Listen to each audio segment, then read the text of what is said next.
The Princess and the Human, Book 2, Chapter 20, Top Priority.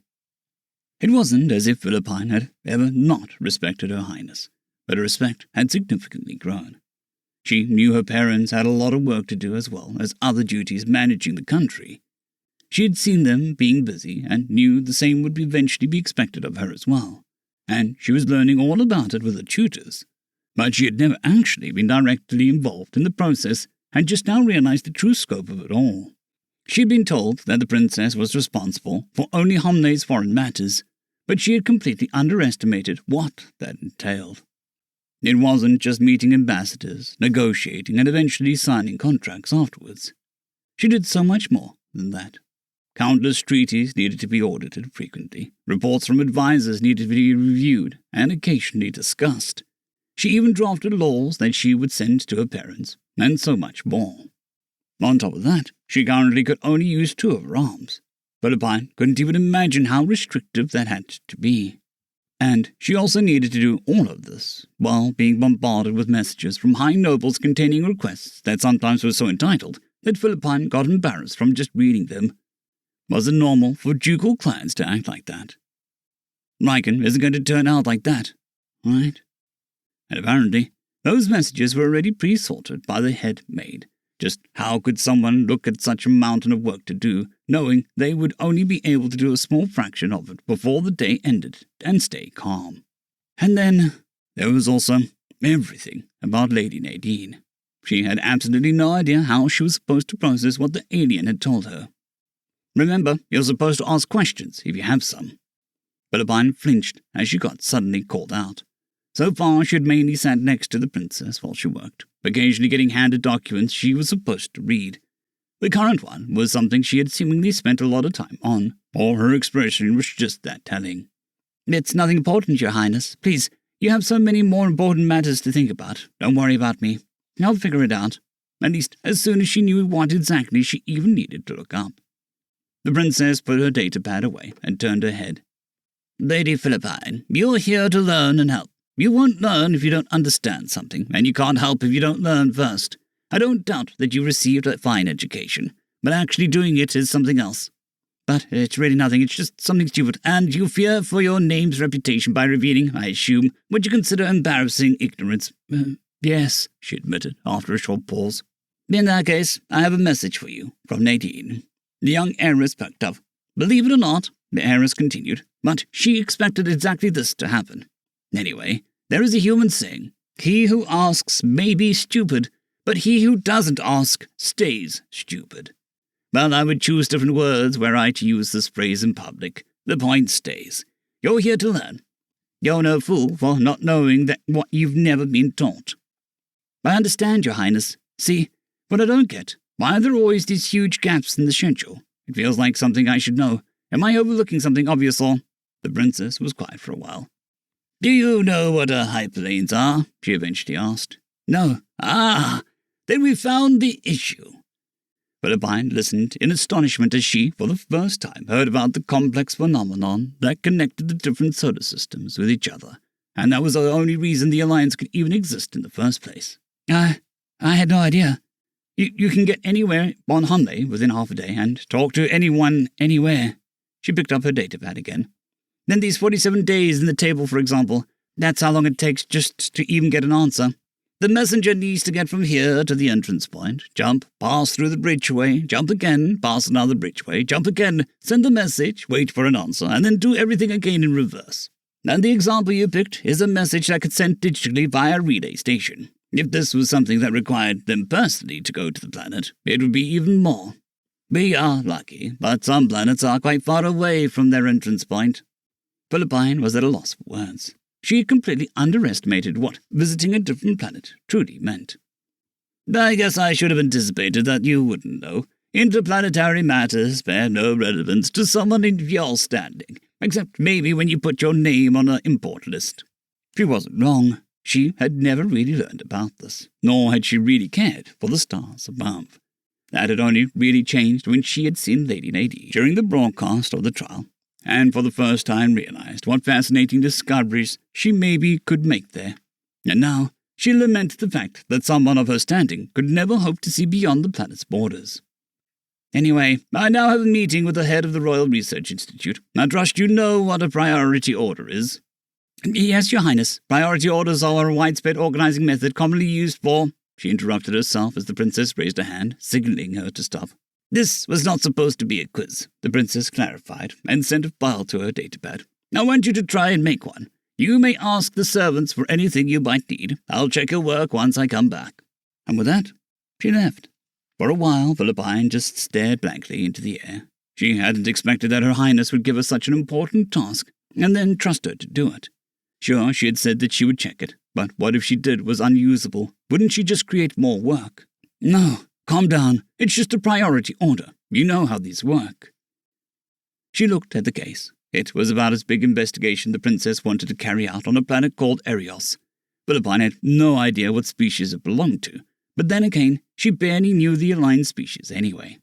As she skimmed the list, one word stood out: relay station. Right. The princess had mentioned those, but was that important here? Her gaze wandered to the button on the desk. She had said she could ask the servants for anything, so this should be fine, right? She pressed it, and the door opened almost instantly. I need all the information you can give me about Erios. The servant nodded and took out a datapad. We already compiled the most important information. What do you need to know, milady? Oh, you already have. Okay, what's the travel time? You mean between the planet and their entrance point? At the current time of cycle, and with an average traveling speed about 16 to 20 days. The exact number depends on the ship. Ah, right. Makes sense. Then priority number 1 must be, that must be why Her Highness is talking about the Royal Research Institute. Okay. Yes, that means the first step is assembly. Wait. The list mentions a report from, Merton? What is that about? Admiral Merton is the one currently in charge of the home fleet. The servant then explained how the fleet was currently making a first assessment of the planet's state, but was ill-equipped and would return soon. That would make all these steps dependent on his report. We can't do any of these yet. Is there maybe, what's a message jumper? That simply refers to a ship being sent through the hyperlane to transmit a message. The servant barely needed time to look things up. Was everything compiled so perfectly? Oh, so that's how they would communicate with the expedition. Wait. But then the relay station needs to work. Then that has to be priority number 1. So first we need to gather engineers and mechanics. Do you need to know anything else, milady? No, that should be... Wait. If it's alien, who builds these relay stations? The Taistri purchased theirs from the Krusnelf, assuming it is still the same one. Oh, then we need people who know that tech. Slowly but steadily, Philippine got things into order. Eventually Her Highness returned, and the young heiress nervously watched as she went over the list without saying a word. Eventually she put the datapad down and looked at her. Good. Raccoon heard a door close behind him. Slowly he was led into a room and eventually to a chair where he sat down. Carefully raising his arms, he felt the table in front of him and adjusted his position accordingly. After the initial introduction on how everything would proceed from here on out, he and Philippine had been separated. She was to stay with the princess, while he would be looked after by someone else. That someone else being Lady Nadine. Do you want anything? I'm fine, thank you, Lady Nadine. There is no need to call me Lady anymore. You know what's really going on. Right. There was also that. He still hadn't fully processed all that insane things he and his adopted sister had learned from her retelling. Not only was she not an ambassador, the Veneri hadn't even made contact with her kind. Instead, somewhere out there, as a sole human ship, its inhabitants hopefully alive but potentially spread out throughout the Alliance space. Messages had been sent in all directions to see if maybe other Alliance members knew anything, and the few answers they had come back so far were all negative. But even if you're no ambassador, the rest we heard is still true, right? You're still a part of human nobility. You deserve this much respect. Well, that was hardly the main reason why it was a strange thought to get so personal with her. Every single evening since the trial, the two of them had rewatched the broadcasts. He had listened to the alien's voice, and Philippine had described how she looked, getting better and more detailed about it each time. And now, here he was. And if I were a commoner, would I not deserve respect then? Raccoon paused. Her voice sounded differently all of a sudden. But aren't you? I said if. The room fell quiet as Raccoon didn't respond. She was clearly expecting some kind of answer from him, but he didn't know what to say. What was she trying to get at? Forget it, she eventually said with a sigh. Was she disappointed in him? I guess I need to get more gradual about this. Anyway, before we start, is there anything you want to know? I imagine you have loads of questions. He had. The one that popped into his head first didn't reach his mouth. It felt like something he shouldn't ask. It's fine if it's a personal question. If I don't want to answer, I'll tell you. Well, from the way my sister described you, I thought you would, feel different. How old are you again? She asked after a short pause. 7 cycles, next cycle. I'll be old enough to inherit the title. He wasn't sure how exactly that connected to his question, but he answered anyway. Lady Nadine once more took a moment before responding. Well, I don't know what you were expecting, but you weren't touching me directly. I'm wearing, for the sake of simplicity, let's call it gloves. You shouldn't touch my skin. Did I offend you? He asked in panic, now feeling bad that she had to guide him here. Should he have asked that it was culturally acceptable for her? No, don't worry, but, well, if you would touch me directly, your shell might dissolve. He got quiet again. Raccoon felt as if the room had gotten colder. Surely you jest. I wish. It wouldn't immediately, but, it's a bad idea. Please just leave it at that.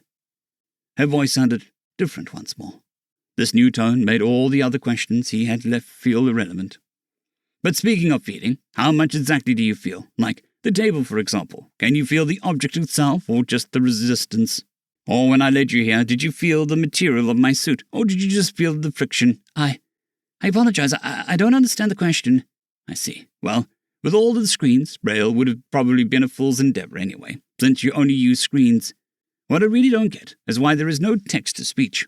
We've had that stuff for centuries. Well, we'll see. Back on topic, you were educated in organization and leadership, right? I was, but that's good.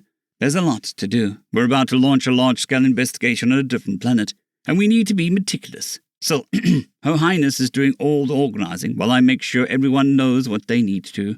And I want you to use your knowledge to provide insight and make sure everything is worked up properly. Raccoon was frozen in his seat. Be it question or protest, neither of the two would leave his mouth, and the quietness that followed Lady Nadine's words somehow was almost worse.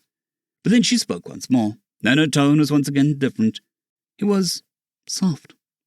Sorry, I got a bit too enthusiastic there. I didn't want to overwhelm you with this again. I'm sorry. It's hard for me to stay calm right now. I might finally make some actual progress, but, truth be told, my part in this isn't all great, so don't understand this as if I'm dumping some huge responsibility on you. She paused for a moment. I heard about it, how everyone thinks your clan is done for. I won't force you into anything, but if you allow me, I would like to show you why I think that's bullshit. End of chapter.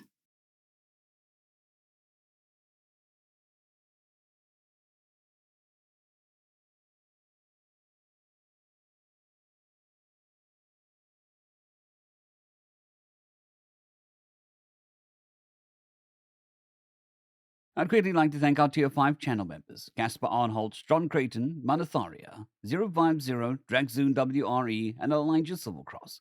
Thank you very much.